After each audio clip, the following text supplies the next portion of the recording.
Peut-être ce qui est intéressant, c'est de revenir à la réalité de chacun, qui est toujours la même. C'est que si on est là ce soir tous ensemble, c'est qu'on cherche quelque chose. On ne sait pas forcément quoi. Hem, Beaucoup de gens, le cherchent à l'extérieur. En général, c'est évidemment, un état. En fait, quand on demande souvent dans les ateliers, je demande ce qui fait du bien et ce qui n'en fait pas, et les réponses sont toujours les mêmes. Ce qui fait du bien, ce sont des états, ce sont pas des avoirs, ce sont des états d'être.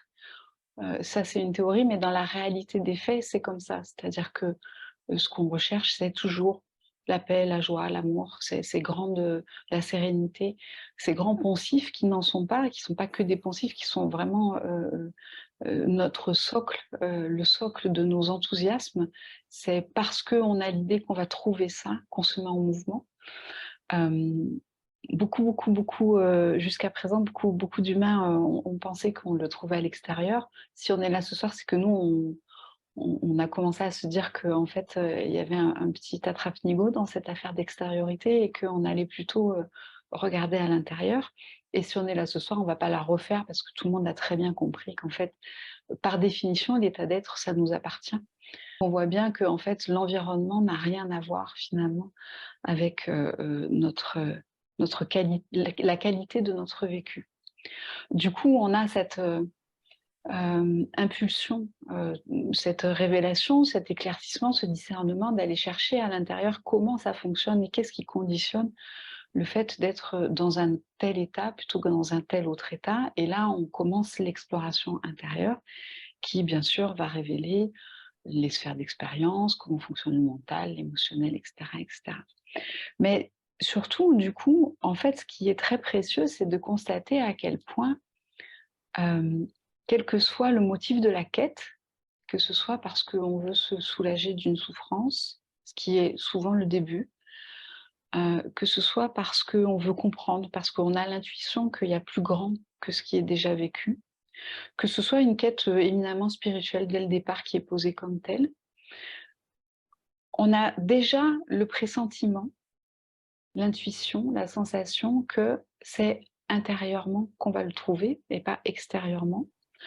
On joue le jeu des rencontres, on joue le jeu de faire des zooms et d'être ensemble et de se dire des choses, et d'écouter des choses et de voir, si, ce que dit un tel ou ce que dit, l'autre va lever un verrou, créer une ouverture à l'intérieur de nous. N'en demeure pas moins que le verrou ou l'ouverture est toujours à l'intérieur. Toujours, toujours, toujours. Et que cette espèce de jeu de l'autre n'est qu'un amusement de la vie qui se propose des scénarios pour regarder un peu par où elle va passer, et faire un peu de distraction. Néanmoins, si on avait l'aptitude finalement à descendre dans notre profondeur réellement, à accepter de la laisser se révéler, quelle qu'elle soit, on n'aurait pas forcément besoin de ce jeu de l'altérité, même s'il est très goûtu et même si moi je suis ravie d'y jouer avec vous ce soir. Euh, c'est un peu l'idée, c'est-à-dire que ce qui est vraiment intéressant, il me semble, c'est de bien sentir déjà à l'intérieur de soi que tout ce qui est recherché, quelle que soit encore une fois la qualité de la quête, qu'il s'agisse de chercher de la paix, qu'il s'agisse de trouver l'immensité, on sait très bien que ce sera à l'intérieur. Donc, par définition, c'est déjà là. On n'a rien, on n'a pas à, euh, on n'a pas besoin finalement qu'on nous donne quelque chose. On n'a pas besoin d'aller chercher quelque chose.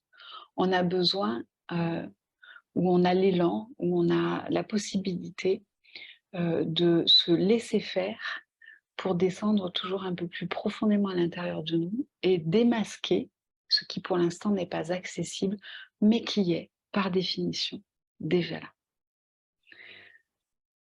Alors effectivement, on entend beaucoup parler de l'accueil. En général, on y fait plutôt référence pour les phénomènes qui consisteraient à avoir des impacts dont on dit qu'ils viendraient de l'extérieur et qui seraient ressentis comme intérieurs.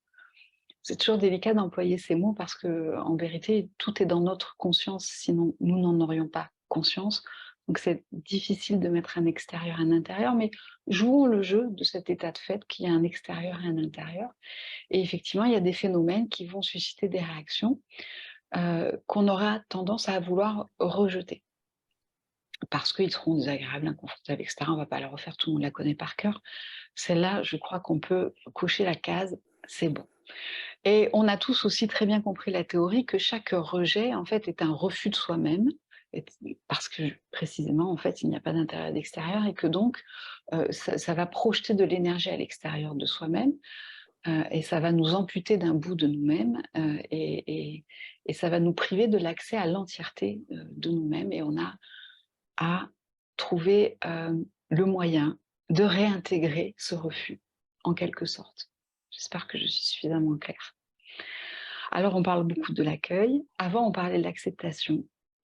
Et moi, je vais emprunter ce terme absolument magnifique à Éric Barret, parce que j'ai pas trouvé mieux. Moi, je vais plutôt parler de l'écoute, qui, à mon avis, est encore plus profond. L'acceptation, vous voyez, c'est intéressant parce qu'on voit que toute l'information, elle est encore et toujours déjà en nous, parce qu'on voit bien on sent intuitivement qu'il y a une vraie différence entre les termes acceptation, accueil et écoute. On sent que si vous avez la même organisation de l'information que moi, l'acceptation va procéder d'une certaine démarche mentale. Je ne veux pas, je n'accepte pas, je me raisonne, je sais qu'il faut, donc j'accepte ce qui est. L'accueil va déjà être plus corporel. On va sentir que pour accueillir quelque chose, quand vous accueillez un enfant, un parent, un être cher, vous lui ouvrez les bras et vous l'enlacez. Il faut que le corps soit contributif. Donc dans l'accueil, il y a déjà la notion vraiment de la détente du corps, le fait que chaque mouvement d'énergie, en fait, doit être, doit, autant que possible, être intégré par le corps, à travers le corps. Et là, on est déjà dans quelque chose qui est plus profond, qui est plus puissant que l'acceptation, parce qu'on met à contribution une autre dimension de nous-mêmes qui est celle de la corporalité et de la sphère énergétique, hein, qui est une sphère avant le mental, avec une qualité d'information qui est meilleure. Et puis, il me semble, en tout cas c'est comme ça que moi je le vis, que la troisième phase qui est encore plus précieuse, c'est celle de l'écoute. Parce que l'écoute, elle met à contribution de façon évidente une acceptation mentale. On n'écoute pas ce qu'on refuse mentalement, ça n'est pas possible.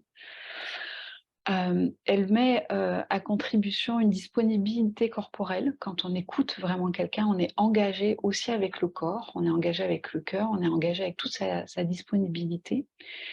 Et elle met à contribution ce qu'on a de plus magnifiquement somptueux, c'est-à-dire la qualité de la conscience qui n'a besoin d'absolument aucune démarche, aucun effort et aucun mouvement pour recevoir l'information. En fait, dans la conscience, quand vous regardez quelque chose, ce qui est vu vient à la conscience. On ne va pas chercher ce qu'on regarde.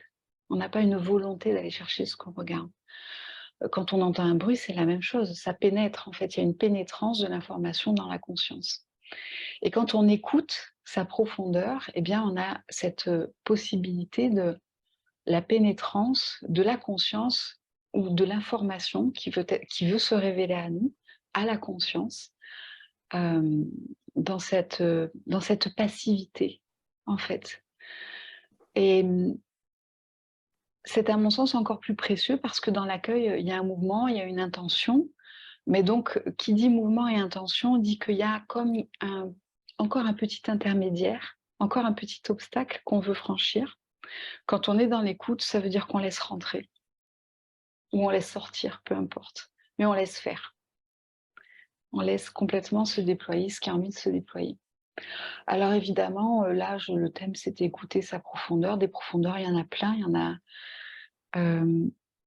y en a dans notre existence tout à fait incarnée, dans nos égos. Il y a des profondeurs d'ego. Évidemment, il y en a dans notre unicité. On a des profondeurs de vibrations qu'on ne connaît pas forcément, qui peuvent être le propos. Et puis, on a la profondeur de la connaissance. Et puis on a la profondeur de l'être avec, la conscience, dans sa version la plus libre, je dirais. Parce que pour moi, il n'y a pas de pure conscience, il y a qu'une version ou libre ou intriquée de la conscience. Et tout ça va être, en fonction de nos disponibilités, de nos intentions, de nos envies, de ce qui est nécessaire, va être, possiblement écouté, depuis, cet espace de mise en disponibilité et de passivité de soi-même. Voilà, je trouve que j'ai posé la base.